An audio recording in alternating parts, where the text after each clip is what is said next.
जय हिंद साथियों। जैसा कि अभी एसएससी जीडी 2026 की कल शाम को ही वैकेंसी आउट हुई है। 25,000 से अधिक पदों के लिए भर्ती की जा रही है। बच्चे आप बिल्कुल निराश नहीं हो, क्योंकि लास्ट ईयर के पैटर्न्स को देखते हुए वैकेंसीज बढ़ना तो स्वाभाविक सी बात है। अब यह सवाल आता है कि जब हम तैयारी करने बैठेंगे तो किस सवाल से, किस टॉपिक में कितने कितने सवाल पूछे जा रहे हैं, किस सब्जेक्ट में कहाँ कहाँ से क्वेश्चन पूछे जा रहे हैं, किस किस टॉपिक से क्वेश्चन पूछे जा रहे हैं।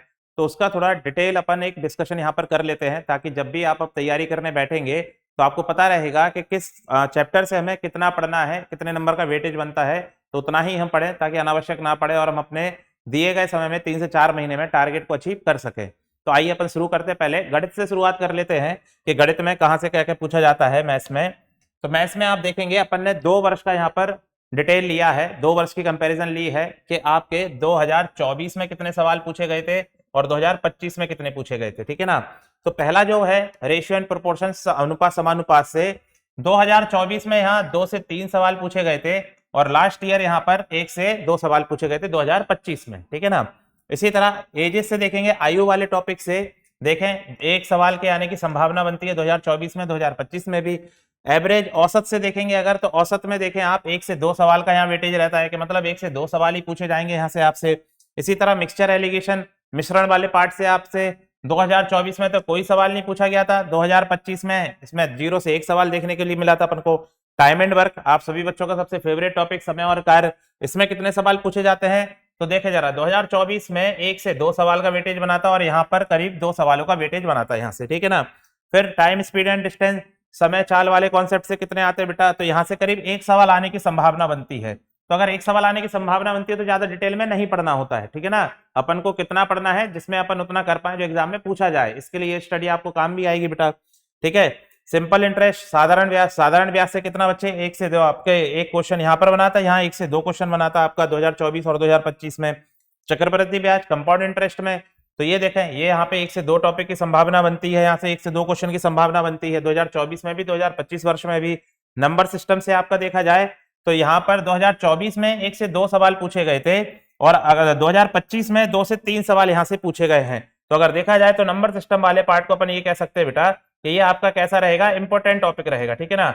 ये आपका कैसा रहेगा, इंपॉर्टेंट टॉपिक रहेगा इसमें, जहां आप देख सकते हैं कि 2 से 3 सवाल तक भी पूछ लिए जा रहे हैं। इसी तरह बात करें सिंप्लीफिकेशन की, सरलीकरण की अगर बात करें तो यहाँ 3 से 4 सवाल पूछे गए हैं 2025 में, 3 से 4 सवाल पूछे गए हैं और 2024 में 1 से 2 प्रश्न आए थे। मतलब ये भी आपका कैसा, बहुत इंपॉर्टेंट टॉपिक में काउंट होगा।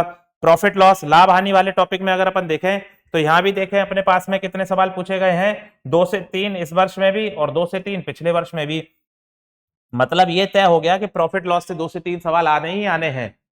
तो इन टॉपिक्स को अपन क्या इंपॉर्टेंट मार्क कर लेंगे। डिस्काउंट में देखें, जो बट्टा वाला चैप्टर है आपका, यहाँ आते हैं 0 से 1 सवाल की संभावना बनेगी। इसी तरह यहाँ पे मेंसुरेशन 2D, क्षेत्रमती 2D से कितना, पिछले वर्ष तो बेटा 1 से 2 सवाल आए थे, यहाँ इस बार 1 सवाल तक आने की संभावना बनी 2025 में। एलजेब्रा, बीज गणित से अगर देखा जाए तो 2024 में तो कोई सवाल नहीं पूछा गया था, 2025 में 1 सवाल की संभावना रहती, मतलब एडवांस ना के बराबर पूछा जाता है।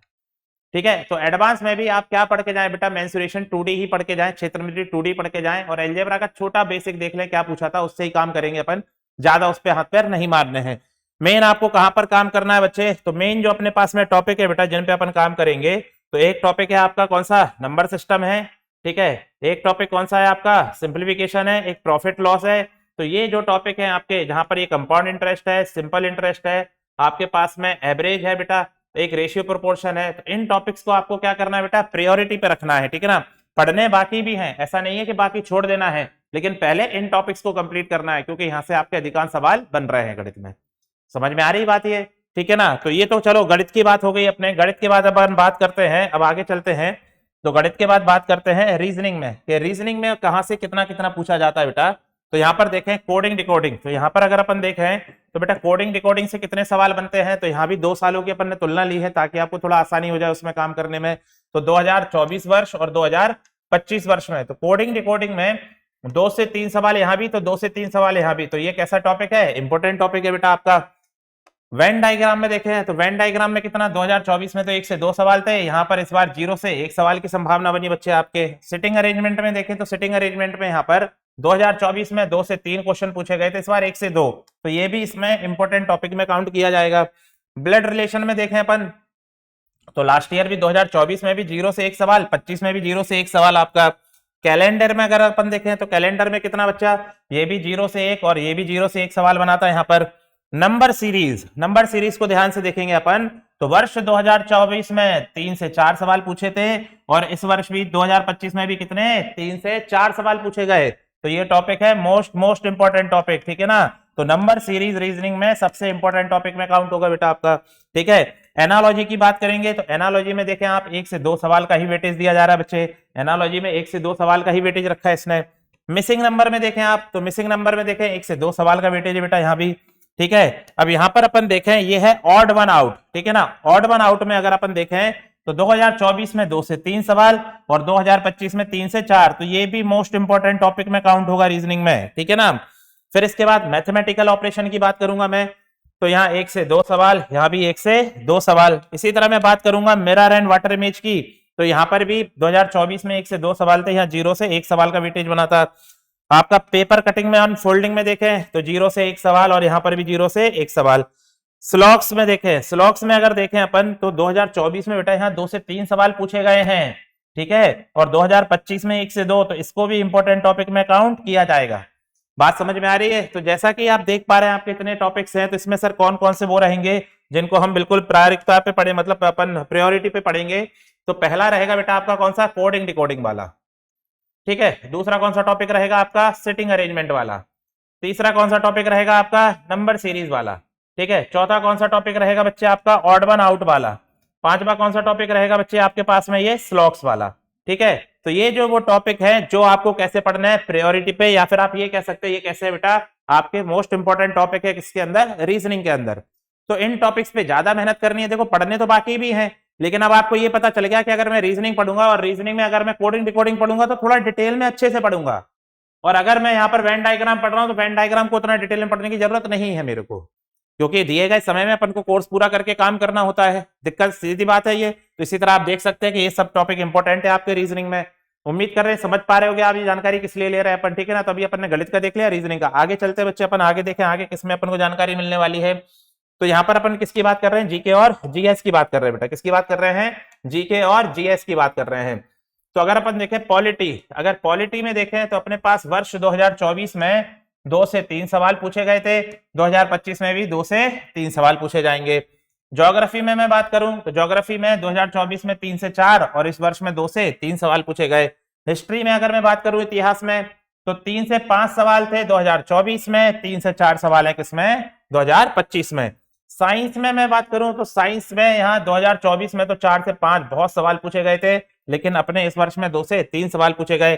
करंट अफेयर्स में देखे 2024 में भी 4 से 5, इस 2025 में भी 4 से 5। तो ये कैसा है बेटा, बहुत मोस्ट इंपॉर्टेंट टॉपिक है, ठीक है। करंट अफेयर्स जीडी के लिए बहुत इंपॉर्टेंट टॉपिक हो जाएगा। स्टैटिक जीके की बात करूं, स्टैटिक जीके उससे भी ऊपर है बेटा, 5 से 6 सवाल पूछे गए हैं, ठीक है। तो मोस्ट इंपॉर्टेंट इसमें निकल के आया बेटा कौन कौन सा आपका, स्टैटिक जीके, करंट अफेयर और एक हम बोलेंगे हिस्ट्री। ये 3 आपके बहुत मोस्ट इंपॉर्टेंट पार्ट रहेंगे इसमें, ठीक है। कौन कौन से पार्ट रहेंगे बेटा आपके मोस्ट इंपॉर्टेंट जो रहेंगे इसके अंदर, एक रहेगा कौन सा, हिस्ट्री का आपका, एक रहेगा कौन सा, करंट अफेयर्स का बच्चे, और एक कौन सा रहेगा, स्टैटिक जीके का रहेगा। तो अब मुझे ये जानकारी लग गई कि जीएस में जब ये 3 चीजें मैं पढ़ूंगा जीके जीएस में, तो इन 3 चीजों पे फोकस मुझे ज्यादा करना है, स्टैटिक पे, करंट अफेयर पे और हिस्ट्री पे। और आप देख सकते हैं पॉलिटी और ज्योग्राफी साइंस में सामान्य उतने ही सवाल पूछे जा रहे हैं जितने हर वर्ष पूछे जाते हैं। तो यहाँ से आपको ये आइडिया लग जाएगा कि क्या पढ़ते समय कितना ध्यान किस सब्जेक्ट पे रखना है अपन को, यहाँ से वो जानकारी प्राप्त हो जाएगी आपको, ठीक है। तो यहाँ हमने जीके जीएस का भी देख लिया, गणित देख लिया, रीजनिंग देख लिया, जीके जीएस। चलो अब आगे बढ़ते हैं अपन, आगे किस पे देखना है अपन को। तो यहाँ पर देखें इंग्लिश, आपको ऑप्शन दिया जाएगा हिंदी में या इंग्लिश में। तो अगर जो बच्चे इंग्लिश चूज करेंगे वो देख लें कहां से कितना पूछा जाता है बेटा यहाँ पर। तो यहाँ देखें सिनोनिम्स में देखें वोकैब में सिनोनिम, एंटोनिम, इडियम, बंद फ्रेज है आपका। तो ये आपके सिनोनिम्स में 2024 में और 2025 में देखा जाए तो यहाँ 2 से 3 सवाल पूछे, यहाँ 1 से 2 सवाल पूछा। एंटोनिम्स में देखें तो एंटोनिम्स में 2024 में 2 से 3, यहाँ 1 से 2। तो ये टॉपिक आप इंपॉर्टेंट मार्क कर सकते हैं क्योंकि यहाँ से सवाल पूछा जा रहा है आपका। यहाँ पर देखें ईडियम फ्रेज में कितने पूछे गए थे, यहाँ 1 से 2 पूछा गया था, यहाँ भी 1 से 2 पूछा गया है। वन वर्ड सब्स्टिट्यूशन में कितना पूछा गया, 1 से 2 यहाँ भी पूछा गया, 1 से 2 यहाँ भी पूछा गया। स्पेलिंग चेक में कितना पूछा जा रहा है बेटा, 1 से 2 सवाल 2024 में, 1 से 2 सवाल 2025 में। फिल इन द ब्लैंक्स में देखें तो 3 से 4 2024 में थे और 3 से 4 से 5 2025 में। मतलब ये आपका इसमें मोस्ट इंपॉर्टेंट टॉपिक हो जाएगा। मतलब ग्रामर वाला पार्ट आपको अच्छे से पढ़ना है इंग्लिश में, ठीक है। इसी तरह मैं बात करूंगा एरर डिटेक्शन की। तो एरर डिटेक्शन में भी देखें आप 2024 में 3 से 5 और यहाँ कितने 2 से 3, तो ये भी मोस्ट इंपॉर्टेंट टॉपिक में आ जाएगा आपका। ये सब आपके ग्रामर पे बेस्ड रहेंगे बेटा, ठीक है। सेंटेंस इंप्रूवमेंट में देखें तो सेंटेंस इंप्रूवमेंट में 2 से 3 यहाँ और 2 से 3 यहाँ। कॉम्प्रहेंशन में देखें ये रीडिंग एबिलिटी पे बेस्ड होता है, ठीक है। तो यहाँ पर देखें सबसे ज्यादा सवाल पूछे जा रहे हैं 4 से 5। तो अगर मैं देखूं तो ये 3 टॉपिक तो मोस्ट इंपॉर्टेंट है, लेकिन अगर मैं इंग्लिश में एक ओवरऑल एनालिसिस निकालूं तो ये सारे ही टॉपिक इंपॉर्टेंट है, क्योंकि सब जगह से कुछ ना कुछ सवाल उठा रहा है वो। तो इंग्लिश में हम ये कंक्लूजन निकाल सकते हैं कि हमको ये 3 पार्ट बड़े अच्छे से करने हैं बच्चे। कौन कौन से पार्ट अपने पास में, ये फिल इन द ब्लैंक्स वाला पार्ट, एरर डिटेक्शन वाला पार्ट, और कौन सा बेटा कॉम्प्रहेंशन वाला पार्ट। हालांकि ये पार्ट करने के लिए ग्रामर ठीक से पढ़नी पड़ेगी अपन को, तो आपको ग्रामर अच्छे से पढ़ना है, कॉम्प्रहेंशन वाला पार्ट अच्छे से पढ़ना है, और ये बाकी टॉपिक्स पे भी आपको कमांड बराबर करके रखनी है, क्योंकि सब में लगभग समान तरह से सवाल पूछे जा रहे हैं। क्लियर है बात, ये उम्मीद कर रहे समझ में आया होगा। आगे बढ़ते बच्चे अपन अब देखते हैं हिंदी में। जो बच्चे इंग्लिश ना लेके हिंदी चुनेंगे, हिंदी में क्या क्या दिया है डिटेल में उस पर बात कर लेते हैं। तो जो हिंदी में टॉपिक रहेंगे बेटा वो कौन कौन से रहेंगे आपका, पहला रहेगा पर्यायवाची शब्द। तो पर्यायवाची शब्द में 2024 में कितने सवाल पूछे गए थे, 1 से 2। 2025 में भी कितने 1 से 2 सवाल पूछे गए थे। विलोम शब्द, विलोम शब्द में देखें अगर तो 2024 में 2 से 3 सवाल थे, यहाँ पर 1 से 2 सवाल थे, तो आप कह सकते हो कि ये इंपॉर्टेंट है आपका, ठीक है। वाक्यांश के लिए एक शब्द, तो वाक्यांश के लिए एक शब्द में यहाँ पर 2024 में तो आया ही नहीं था, 2025 में एकदम से देखो सरप्राइज दे दिया, क्या पूछ लिए 2 से 3 सवाल पूछ लिए। ये भी एक समस्या है कि किसी वर्ष पूछ ही नहीं रहा है और किसी वर्ष 2 से 3 पूछ ले रहा है सवाल। फिर यहाँ पर देखें रिक्त स्थान की पूर्ति करें, तो यहाँ पर 1 से 2 सवाल 24 में थे, यहाँ 2025 में 2 से 3 सवाल है। वाक्यांश का प्रतिस्थापन, तो इसमें कितने बेटा 0 से 1 सवाल, और यहाँ देखो फिर वापस 2 से 3 सवाल पूछ लिए उसने। फिर यहाँ पर देखें मुहावरे, तो मुहावरे में देखें यहाँ पर कितने हैं, ये 2 यहाँ पर और 2 यहाँ पर सवाल है, ठीक है, 2024-25 में, ठीक है। शब्द विचार, ठीक है ना, तो शब्द विचार में यहाँ पर 1 से 2 सवाल हैं और यहाँ 0 से 1 सवाल है, ठीक है। इसी तरह शुद्ध अशुद्ध, अशुद्ध वर्तनी जिसको बोलते हैं, तो यहाँ पर 1 सवाल आया था, यहाँ 1 से 2 सवाल पूछे गए थे बेटा।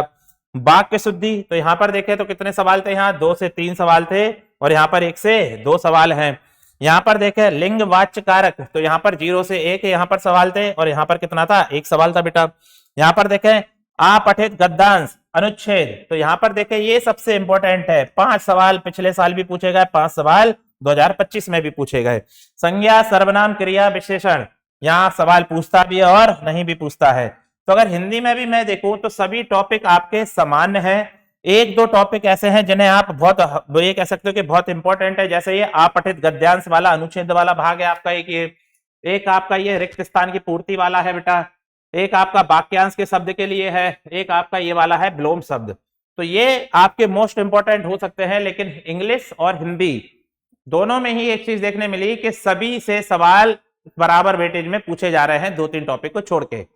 तो जो बच्चे हिंदी की तैयारी करेंगे या इंग्लिश की तैयारी करेंगे तो आपको सभी टॉपिक्स पे बराबर कमांड करके जाना है वहां पर, ये बात ध्यान रखेंगे। क्लियर है बेटा ये? तो ये सारी जानकारी थी आपके एसएससी जीडी 2026 के एग्जाम से संबंधित। तो अब आपको हम उम्मीद करते हैं इस वीडियो से एक सहूलियत ये मिलेगी कि जब आप पढ़ने बैठेंगे, अपना कोर्स करेंगे, तो किस सब्जेक्ट में किस चैप्टर पे कितनी मेहनत करनी है उसका एक अंदाजा आपको लग जाएगा। साथ ही सीएमसी इंदौर जल्द ही अपनी एक टीम के साथ में कोर्स को अनाउंस करने वाला है। तो आपके लिए एसएससी जीडी की बढ़िया बेहतर से बेहतर टीम के साथ हम कोर्स लॉन्च करने जा रहे हैं। आपको जल्द से जल्द 2 से 3 दिन के अंदर उसका अनाउंसमेंट कर दिया जाएगा प्रॉपर। साथ ही यूट्यूब पे फ्री प्रैक्टिस क्लासेस करवाई जाएंगी सीएमसी इंदौर के यूट्यूब चैनल पे, उसके बारे में भी डिटेल जानकारी दे दी जाएगी। और जो तैयारी प्रैक्टिस क्लास अपन करवाएंगे उसको भी अलग तरह से करवाएंगे, कुछ विशेष रहेगा उसमें कि किस तरह से तैयारी करवाई जाएगी, उसकी जानकारी भी आपको जल्द दे दी जाएगी। तो आगे की और जानकारियों के लिए सीएमसी इंदौर के साथ जुड़े रहें। वीडियो अगर अच्छा लगा हो तो इसको आगे भी बच्चों तक शेयर करें, लाइक करें और सीएमसी इंदौर के यूट्यूब चैनल से जुड़े रहें। धन्यवाद आप सभी को। जय हिंद।